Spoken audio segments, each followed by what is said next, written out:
La historia que hoy vamos a contar no es fácil de escuchar. Es perturbadora, trágica y real. Si quieres apoyar este canal y seguir conociendo casos como este, suscríbete y mantente activo. De verdad, eso hace una gran diferencia. Gracias. Empecemos. 1 de septiembre de 2019. Desde temprano, una tensión pesada se respiraba en la casa de la familia Sade. Un día antes, John Sade, hermano de Margaret Ann Sumney y miembro respetado de la familia, había fallecido en Pensilvania. La noticia se difundía entre los parientes, quienes comenzaban a coordinar los preparativos del funeral. Pero algo llamó la atención de inmediato. Una de las hermanas de John intentó contactar a Margaret, sin éxito. Llamadas sin respuesta. Mensajes ignorados. No era común en ella. Ante la creciente inquietud, la hermana decidió comunicarse con Ellen, la hija mayor de Margaret, nacida de su primer matrimonio. Ellen, sin perder tiempo, se sumó a los intentos por ubicar a su madre. Llamó, escribió, esperó. Nada. Las horas pasaban. El silencio persistía. La preocupación de Ellen crecía con rapidez. Margaret nunca desaparecía así, ni siquiera por lapsos cortos. Siempre estaba disponible. Siempre respondía. Finalmente, el teléfono de Margaret sonó, pero la voz que contestó no era la suya. Era David Lee Sumney Jr., conocido en la familia como Junior, hijo de Margaret. Su tono era plano, inexpresivo. ¿Dónde está mamá?, preguntó Ellen, extrañada de escucharlo. Está dormida, respondió él, sin emoción alguna. Eran más de las 9 de la mañana, un horario en el que Margaret, especialmente en un día tan delicado como ese, jamás estaría dormida, y menos sin avisar. Ellen insistió. Le pidió a su hermano que la despertara. Junior se negó. Le pidió que llamara más tarde. Cortó la llamada sin dar explicaciones. El corazón de Ellen se hundió. Algo no estaba bien. La actitud de su hermano no solo fue evasiva, fue gélida, ajena. Margaret y Junior no vivían juntos desde hacía tiempo. Su relación había sido tensa durante años. ¿Qué hacía él ahí? ¿Por qué actuaba así? Nada cuadraba. Margaret Ann Sumney Sade nació el 28 de junio de 1958 en el estado de Pensilvania. Sus padres, John y Belle Sade, eran conocidos y respetados en la comunidad. Tuvieron 5 hijos, 4 hijas y un varón. Margaret era la menor. Desde niña, estuvo rodeada de arte y expresión. Su familia era dueña de un estudio de danza, un lugar querido por los vecinos. Ese fue su mundo. Margaret no solo tomó clases allí. Con el tiempo, se convirtió en instructora. Enseñaba ballet, organizaba presentaciones navideñas y se involucró cada vez más en el negocio familiar. La gente la describía como una mujer cálida, enérgica y con una chispa especial. Conectaba con todos, adultos, jóvenes, niños. Siempre sonriente, siempre bien presentada. Tenía una aura que iluminaba cualquier habitación. Además de su carisma, Margaret era meticulosa, planeadora, con metas claras y la firme voluntad de alcanzarlas. Se casó joven. Su primer esposo fue John Joseph Terry, pero el matrimonio no funcionó. John era distante, poco comprometido y evitaba las responsabilidades familiares. Se separaron tras un tiempo. De esa unión nacieron Ellen y Peg, sus 2 hijas. Margaret se volcó completamente a criarlas. Lo hizo sola. Su ex-esposo nunca se involucró realmente. Ella fue madre, guía y sustento, todo al mismo tiempo. Por suerte, aún trabajaba en el estudio de danza familiar, lo que le permitió combinar su vida laboral con la maternidad. No fue fácil, pero lo logró. Sus hijas crecieron en un entorno ordenado, amoroso y con reglas claras. Margaret supo mantener el equilibrio. Tras años de estar sola y vivir relaciones complicadas, la vida le dio una segunda oportunidad. Conoció a David Lee Sumney, un dentista reconocido, carismático, con una presencia imponente. Graduado de Harvard, con una carrera brillante, David era seguro, encantador. Un hombre que, en apariencia, lo tenía todo. No pasó mucho para que se convirtieran en pareja. Él fue atento, generoso, estable. Y ella, por fin, encontró una figura en quien confiar. En 1986, pocos años después de conocerse, decidieron casarse. Margaret finalmente había encontrado lo que tanto anhelaba: estabilidad. Tras casarse con David Lee Sumney, su vida dio un giro definitivo. Por primera vez, parecía que tenía una base firme sobre la cual construir su futuro. Su hogar en Pensilvania no solo era bello, era amplio, moderno, decorado con elegancia. Tenían seguridad económica, una vida cómoda, sin las preocupaciones que antes solían acecharla. Junto a sus hijas, Ellen y Peg, Margaret comenzó a disfrutar de un estilo de vida que antes había parecido inalcanzable. Su casa se convirtió en símbolo de progreso familiar, un lugar donde reinaba la tranquilidad, al menos en apariencia. En 1989, el nacimiento de David Lee Sumner Jr., a quien todos llamaban Junior, marcó el inicio de una nueva etapa. David padre se entregó por completo al rol de papá, no solo con Junior, sino también con las hijas de Margaret. Se ganó su confianza, su cariño, y poco a poco se convirtió en una figura paterna sólida. Desde fuera, todo parecía perfecto. Un esposo exitoso, una familia unida, amor palpable entre todos los miembros. David no escatimaba en demostrar su afecto hacia Margaret y sus hijas, y su devoción por su hijo era absoluta. Pero esa perfección era solo superficial. Desde pequeño, Junior fue criado bajo una regla no escrita: pide y se te dará. Nunca conoció el no. Sus padres no solo le ofrecieron comodidad, le dieron una vida sin límites. Juguetes, ropa, tecnología, viajes, cualquier deseo se convertía en realidad con solo mencionarlo. Vivía en la abundancia y aprendió a usarla. Con el tiempo, dejó de pedir. Empezó a exigir. Aún en la primaria, Junior ya sabía manipular con mañas y berrinches. Si no obtenía lo que quería, lo dejaba claro. Se negaba a cumplir tareas escolares, a colaborar en casa, a comportarse, salvo que se le ofreciera algo a cambio. Los actos simples de responsabilidad se convirtieron en transacciones. No aceptaba gratitud ni reconocimiento, solo recompensa. Y sus padres, en lugar de corregirlo, cedían. Margaret y David pensaban que ceder evitaría conflictos y fortalecería el vínculo familiar, pero sin darse cuenta, solo alimentaban un comportamiento tóxico, creando un sentido de superioridad y derecho en su hijo que se afianzaba día con día. Un incidente, en particular, dejó una marca imborrable. Junior encontró un pajarito herido en el patio trasero. Lo sostuvo entre sus manos y lo apretó hasta matarlo, sin parpadear, sin mostrar miedo, ni culpa.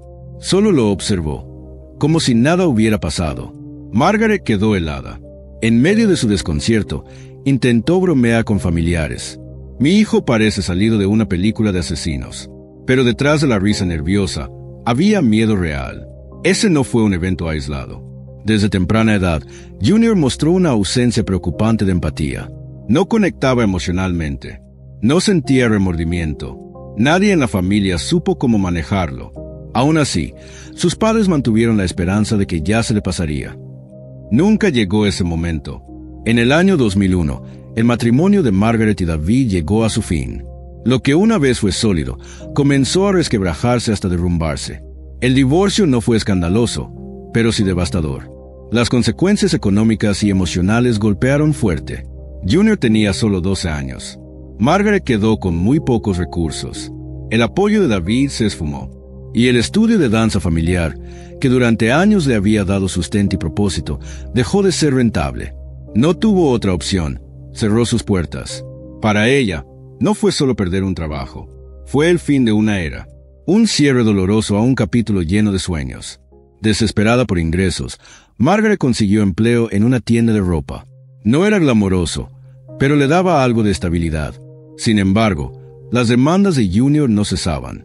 Su mundo no cambió. Seguía exigiendo atención, cosas materiales y un trato privilegiado. Nunca se adaptó a la nueva realidad. David padre, a pesar de la separación y de sus propias dificultades económicas, continuó complaciendo a su hijo. Hacía esfuerzos constantes por mantener la relación, aportando dinero, cumpliendo caprichos. Jamás le puso límites. Ni él, ni Margaret. Ambos eligieron el camino más fácil, ceder. Y con eso, sin saberlo, estaban alimentando algo mucho más oscuro de lo que podían imaginar. Aunque Margaret y David habían tomado caminos distintos tras el divorcio, una cosa los seguía uniendo de forma invisible pero poderosa: la dependencia emocional hacia su hijo, Junior.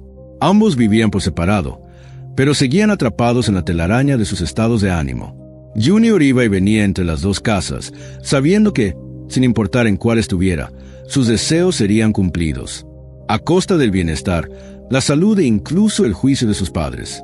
Con el paso del tiempo, el control que Junior ejercía sobre ellos se hizo total. Aunque sus condiciones de vida empeoraban y el dinero comenzaba a escasear, su patrón de crianza, basado en complacerlo a toda costa, nunca cambió. Este periodo marcó un punto de quiebre. Crisis financiera, pérdida de estabilidad emocional, el derrumbe del matrimonio. Todo se mezcló con un comportamiento cada vez más incontrolable por parte de Junior. Ninguno de los dos padres fue capaz de enfrentar la realidad. Nadie modificó su forma de actuar. El resultado, toda la dinámica familiar giraba en torno a un solo eje. Junior. En 2008, David Lee Sumner alcanzó la mayoría de edad e ingresó a la Universidad George Washington con la carrera de matemáticas. Para Margaret y David, esta etapa representó una esperanza.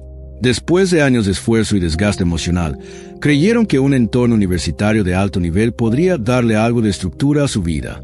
David padre se hizo cargo de la colegiatura. El alquiler cerca del campus era costoso, pero ambos padres se las arreglaron para cubrirlo. A pesar de sus propias limitaciones económicas, continuaron financiando todo lo que su hijo requería. Junior vivía en un departamento fuera del campus. No le faltaba nada. Todo estaba a su alcance. En 2010, Margaret decidió visitar a su hijo en Washington, D.C. Lo que ocurrió en ese viaje dejó muchas interrogantes sin respuesta. De manera inesperada, Margaret llamó a su hija Ellen. Le dijo que estaba en un hospital, con Junior.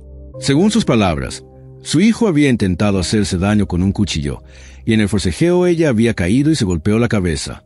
Pero algo no cuadraba. La historia era vaga, llena de vacíos. Margaret esquivaba preguntas y evitaba entrar en detalles. Cuando Ellen llegó al hospital, notó algo que la desconcertó aún más. Su madre y su hermano estaban en habitaciones separadas, pese a que sus lesiones no parecían requerir aislamiento. El personal médico se mostró igual de reservado. Nadie ofrecía respuestas claras. Ellen empezó a sospechar lo que nadie quería decir en voz alta, que no se trató de un intento de autolesión, sino de una agresión directa de Junior hacia su madre, y que, como tantas veces antes, Margaret había decidido encubrir a su hijo. No se presentó ninguna denuncia. No hubo investigación. El incidente fue enterrado en silencio, pero las consecuencias pronto saldrían a la luz. Poco después, se hizo público que Junior había sido expulsado de la universidad. La razón: conducta repetidamente disruptiva, violencia verbal, ausencias constantes y confrontaciones con profesores. La administración ya no podía tolerarlo. Para sus padres, fue un golpe devastador. Después de todos los sacrificios, la esperanza de ver a su hijo encaminarse se esfumaba. Junior regresó a Pensilvania, y todo volvió a ser como antes: dependencia total, exigencias sin límite y una familia que giraba a su alrededor. En julio de 2015, lo impensable ocurrió. David Jr., con 26 años, sin trabajo ni estudios, seguía dependiendo por completo de sus padres. Ese día, exigió una fuerte suma de dinero a su padre para irse de viaje. David Sr., con serios problemas económicos, le explicó que no podía ayudarlo esta vez. La negativa fue una chispa. Lo que siguió fue una explosión de violencia brutal. Junior gritó, amenazó y finalmente atacó. Golpeó a su padre con furia desmedida. No se detuvo ni cuando él ya no podía defenderse. Los gritos alertaron a los vecinos, que llamaron a 911. Cuando la policía llegó, encontraron a Junior encima de su padre, aún golpeándolo. David Sr. fue trasladado de urgencia al hospital. Los médicos reportaron hemorragia cerebral, daño en la columna y múltiples contusiones. Las heridas eran tan graves que concluyeron que necesitaría atención médica a las 24 horas. A partir de ese día, David Sumner padre jamás volvió a caminar por sí solo. Después del ataque, David Sumner padre fue trasladado a una residencia especializada. No volvió a caminar. No volvió a trabajar. Su vida, tal como la conocía, había llegado a su fin. Junior fue arrestado en el lugar. Se presentaron cargos, pero la decisión legal dejó a la familia en shock. No se le acusó de intento de homicidio, solo de agresión agravada. Para quienes conocían la brutalidad del ataque, aquello fue una burla. Y aunque las heridas de David eran devastadoras, el tribunal fijó una fianza. Junior fue liberado poco después. Su padre, debilitado al extremo, no pudo participar en el proceso legal. Una vez más, Junior esquivaba las consecuencias y seguía libre, como si nada hubiera ocurrido. Para la familia, esto rompió cualquier esperanza de que su comportamiento pudiera ser controlado. Después de haber estado tan cerca de matar a su propio padre, Junior caminaba por las calles sin restricciones, sin remordimiento, sin límites. Poco después, comenzó a circular una nueva historia. Junior les decía a todos que se había enlistado en la Marina de los Estados Unidos. Aseguraba haber sido aceptado en una posición de disciplina y autoridad. Margaret, aun con todo lo vivido, quiso creerle. Verlo entrar a una carrera estructurada y respetada le devolvía algo de esperanza. Para ella, el ejército representaba orden, reglas, disciplina, redención. Pero nunca hubo confirmación oficial. Ningún documento, ninguna foto con uniforme, ningún detalle verificable. Cada intento de obtener pruebas era desviado con evasivas. Lo único tangible en ese momento era el cambio físico. Junior se obsesionó con el entrenamiento de fuerza. En poco tiempo, aumentó considerablemente de masa muscular. Su cuerpo creció hasta volverse imponente. Medía casi 2 metros, y ahora su presencia era intimidante incluso para quienes ya habían sido testigos de su violencia. Con ese cambio físico vinieron cambios en su carácter. Se volvió más irritable, más agresivo y más amenazante. Sus conversaciones eran impredecibles. Hablaba con aire de superioridad, insinuando que cualquier conflicto podía resolverse con fuerza. Exigía obediencia ciega. Incluso sus hermanas comenzaron a expresar dudas sobre su supuesto ingreso a la Marina. Algunos familiares lo confrontaron. Le señalaron que su comportamiento era totalmente incompatible con el de un soldado disciplinado. Junior reaccionaba con furia, intimidaba, silenciaba cualquier intento de cuestionarlo. Noviembre de 2016. Una nueva pesadilla se desató, esta vez en casa de Margaret Sumney. Era de noche. Junior, ebrio, entró a la habitación de su madre mientras ella dormía, y sin decir palabra, comenzó a estrangularla. Margaret despertó sin aire. Sus manos apretaban con una fuerza brutal. Ella, mucho menor en estatura y fuerza, no tenía posibilidad alguna de defenderse. Logró forcejear, gritó, luchó por su vida. Finalmente, Junior la soltó y regresó tranquilamente a su cuarto. Margaret, temblando, llamó a 911. Cuando la policía llegó, encontraron a Junior dormido en una habitación cercana, profundamente intoxicado. Los oficiales notaron las marcas en el cuello de Margaret. También tenía moretones en las costillas. Ella les explicó que su hijo había intentado asfixiarla y que había mencionado algo sobre una técnica utilizada por los marines.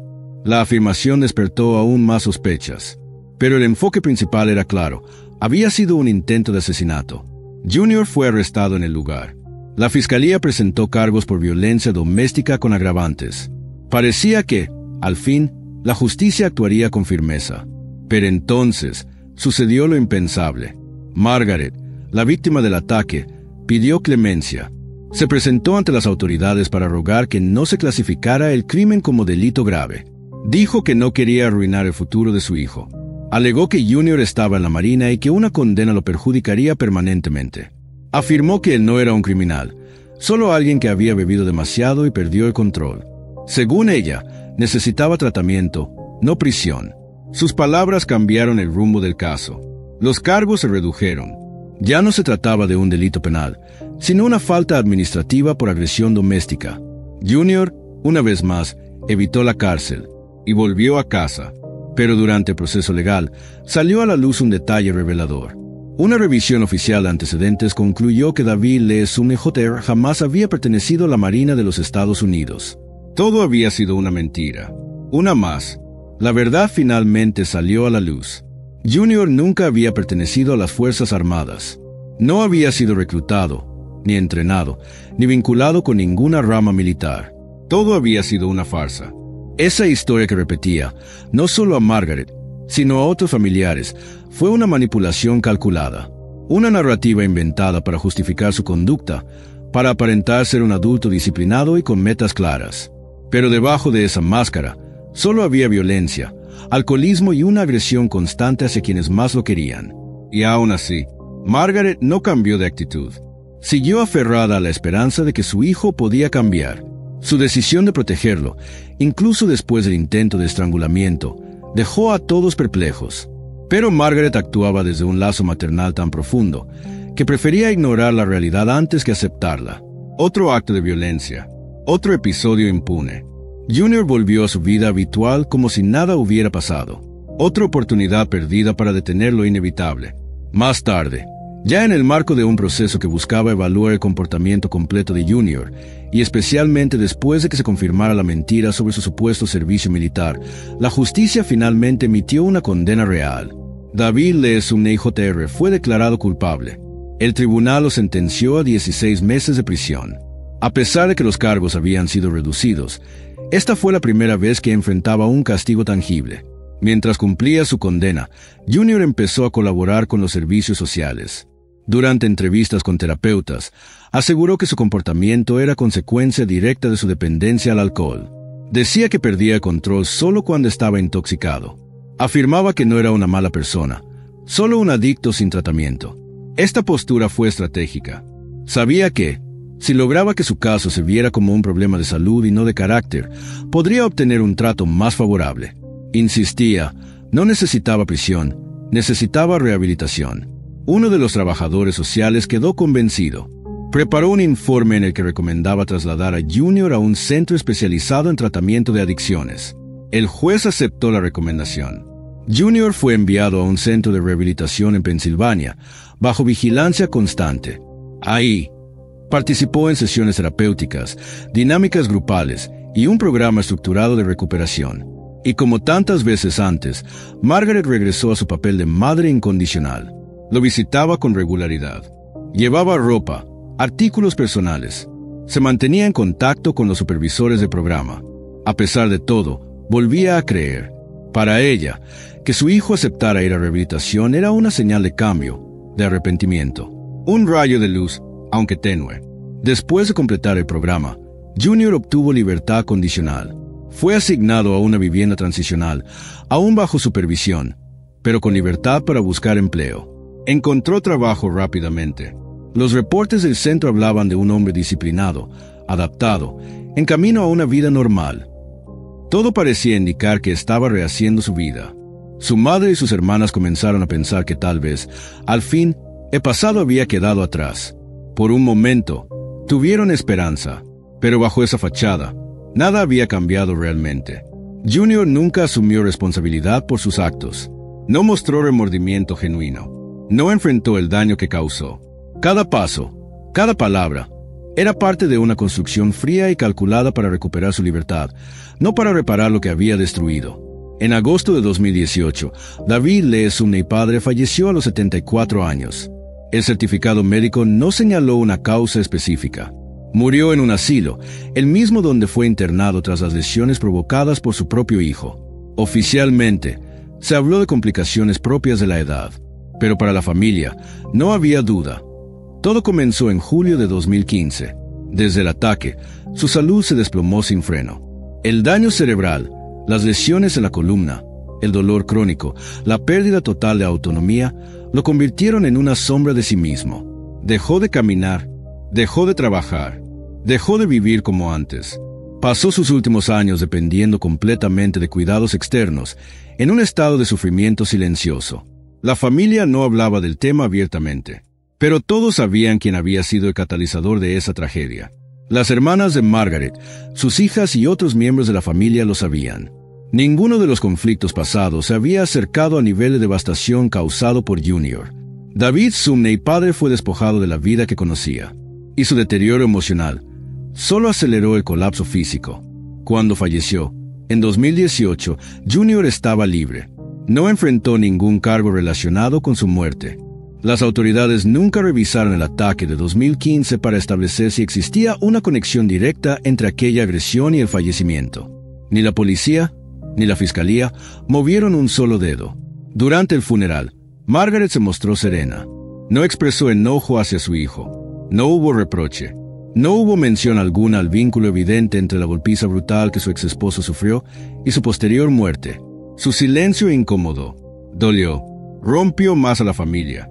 Para muchos, esto fue el colmo, porque al evitar cualquier castigo real, Junior había sido empoderado para seguir actuando sin temor. La policía llegó tarde. El sistema judicial lo trató con indulgencia. Su madre lo protegió, y su padre murió sin justicia. En 2019, David Lee Sumney Jr. conoció a una mujer a través de una aplicación de citas. Ella, cuyo nombre se mantiene en el anonimato por motivos legales, fue testigo directo de una nueva pesadilla. La relación fue rápida. Poco tiempo después, ella se mudó con él. Al principio, Junior era atento, cortés, incluso reservado. Parecía otro, parecía cambiado. Pero esa fachada no duró mucho. Pronto comenzaron los controles excesivos, reglas, prohibiciones, obediencia total. Cualquier intento de desacuerdo era recibido con enojo, intimidación o violencia. Durante la convivencia, la mujer notó comportamientos sospechosos. Junior tenía cheques a nombre de Margaret. Los usaba para hacer compras.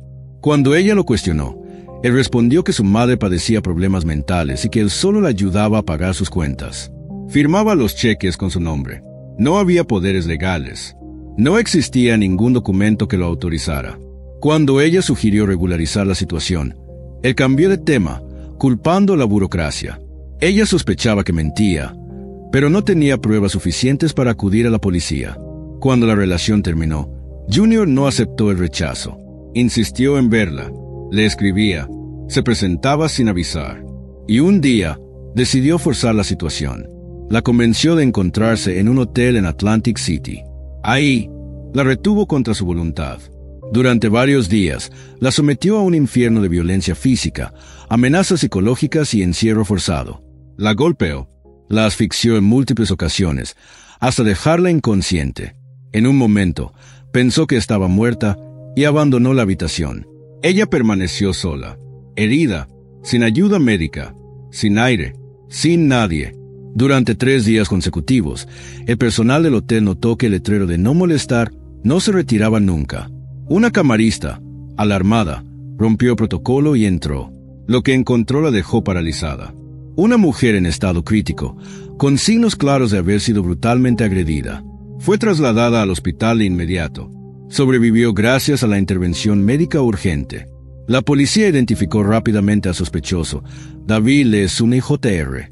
Se emitió una orden de arresto, pero una falla técnica cambió el curso de todo. Debido a un error administrativo, los documentos nunca se ingresaron en la base de datos federal. Esto permitió que Junior saliera de Atlantic City y regresara a Pensilvania sin ser detenido. La orden fue emitida oficialmente el 16 de julio de 2019. Pero nunca se integró al Sistema Nacional de Búsqueda. Y cuando fue detenido más tarde por otros cargos menores en Pensilvania, nadie lo conectó con el ataque. Fue liberado. No aparecía como fugitivo en la base de datos. Este error fue una falla catastrófica entre agencias. Un individuo potencialmente letal seguía libre, tras haber intentado matar a una mujer. Las consecuencias de ese descuido serían trágicas. 1 de septiembre de 2019. La familia Sade enfrentaba una nueva pérdida. John Sade, hermano de Margaret, había fallecido. Los familiares comenzaron a llamarse entre sí para dar la noticia y coordinar los preparativos del funeral. Una de las hermanas de John intentó comunicarse con Margaret, sin éxito. Llamó una y otra vez. Nadie contestaba. Finalmente, contactó a Ellen, la hija mayor de Margaret. Ellen también intentó comunicarse con su madre, sin éxito. La mañana del 2 de septiembre de 2019, las llamadas continuaron, pero Margaret no contestaba, hasta que, finalmente, alguien respondió. Era Junior. Dijo que estaba en casa de Margaret. Cuando él pidió hablar con su madre, él contestó que estaba dormida. Se negó a pasarle el teléfono. Sugirió llamar más tarde. Sus respuestas eran cortantes, evasivas, vacías. Fue entonces cuando la familia decidió dar el paso que cambiaría todo. Llamaron a la policía. Se solicitó una inspección por bienestar. Los oficiales llegaron a la casa de Margaret Sumney. Tocaron la puerta. Nadie respondió. Las ventanas estaban cerradas. La casa parecía habitada, pero no había movimiento.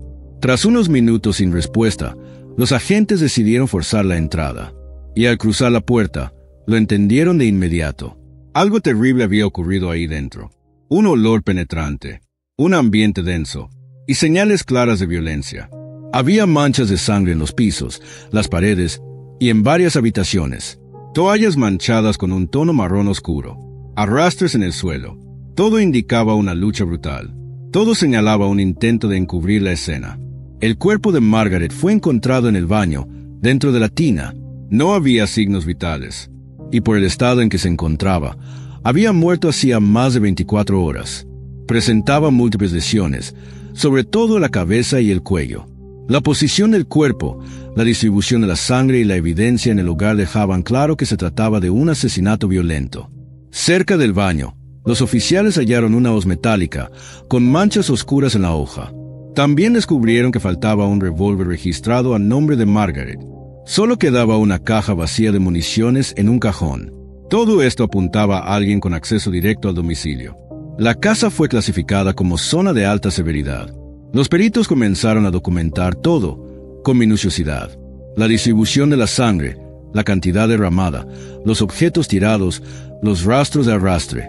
Nada coincidía con un crimen impulsivo. El asesino se había tomado su tiempo. Había intentado limpiar. Había manipulado la escena.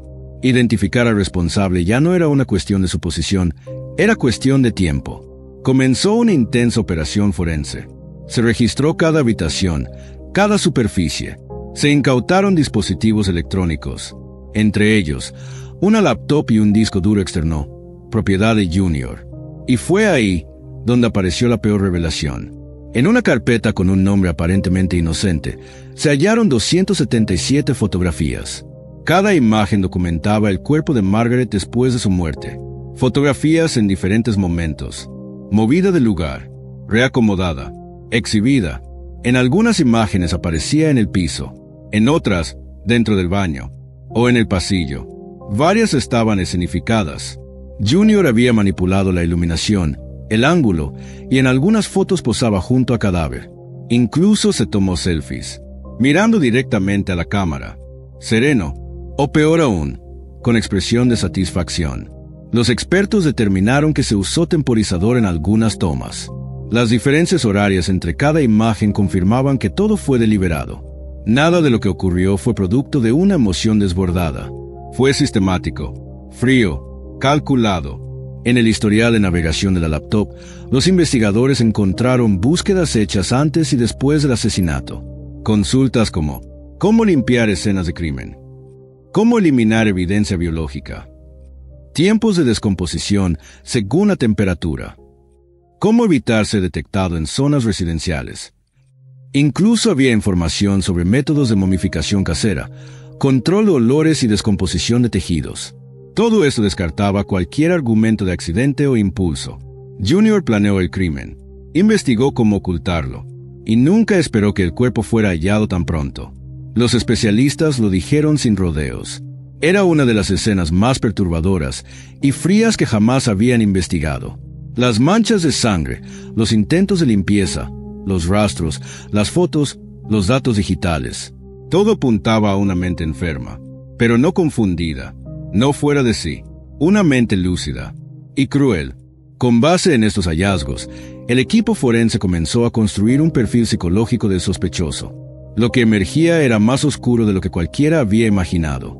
Un individuo sin empatía, altamente calculador, sin límites morales. Eso era lo que reflejaba el perfil psicológico de David Lee Sumner Jr.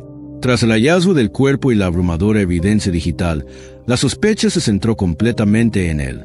La policía decidió contactar a Ellen, una de las pocas personas en la familia que todavía tenía algún tipo de contacto con su hermano. Ellen aceptó colaborar. Ideó un plan: atraer a Junior al funeral de su tío, John Sade, sabiendo que probablemente asistiría. Y así fue. Cuando Junior llegó al servicio funerario, los oficiales ya lo esperaban. Ahí mismo fue arrestado. Durante la revisión, encontraron entre sus pertenencias objetos personales de Margaret, como joyas y cheques firmados con su nombre. Los cargos fueron inmediatos y contundentes: homicidio en tercer grado, robo, abuso de un cadáver y otros delitos relacionados. Tras una evaluación psiquiátrica, se determinó que era apto para enfrentar juicio. En agosto de 2022, Junior aceptó un acuerdo con la fiscalía. Se declaró culpable de homicidio en tercer grado. Recibió una condena de 20 a 40 años de prisión. Con el tiempo ya cumplido desde su detención, será elegible para libertad condicional en el año 2039, cuando tenga cerca de 50 años de edad. Para la familia de Margaret, esa sentencia fue una traición. Sus hermanas y sus hijas lo dijeron públicamente. La pena no reflejaba la magnitud del crimen. El acuerdo no hacía justicia. La muerte de Margaret no fue un error. No fue un momento de locura.